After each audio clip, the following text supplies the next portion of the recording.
Alamin po natin ang sitwasyon mula sa SCTEC sa pamamagitan po ng kasama nating si Lay Alvis. Lay?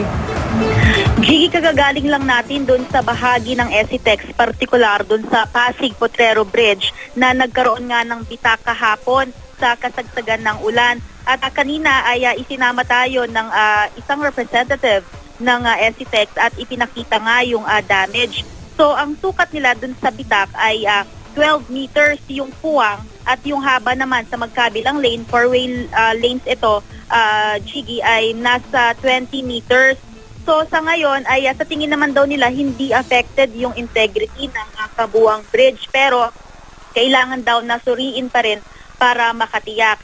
So sa ngayon Gigi, hindi pa sila makapag-assess nung extent ng damage dahil medyo masama pa yung panahon. Pero nais nga daw nila na once na nag-clear na itong weather, ay isasagawa na nila yung kanilang assessment doon sa damage.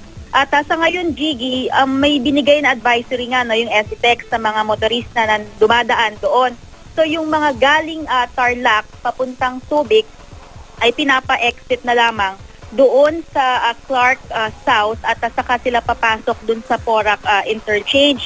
Gayon din vice versa, yung mga galing naman ng Subic na papuntang Tarlac ay dapat na mag-exit doon sa Porac interchange at saka iikot doon papunta sa Clark South toll gate. Pero may isa pang alternative route, no?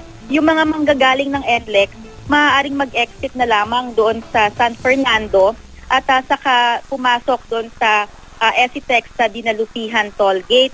At may doon sa Lubao may madadaanan naman na isang parang shortcut, no, para mapadali yung biyahe, Gigi. Sa ngayon, Gigi, yung sitwasyon dito sa sa Subic area ay kaninang umaga nagsimula na naman yung pabugto-bugtong pag-ulan at kanina nga habang nandun tayo sa highway ay muling bumuhos yung malakas na ulan, Gigi.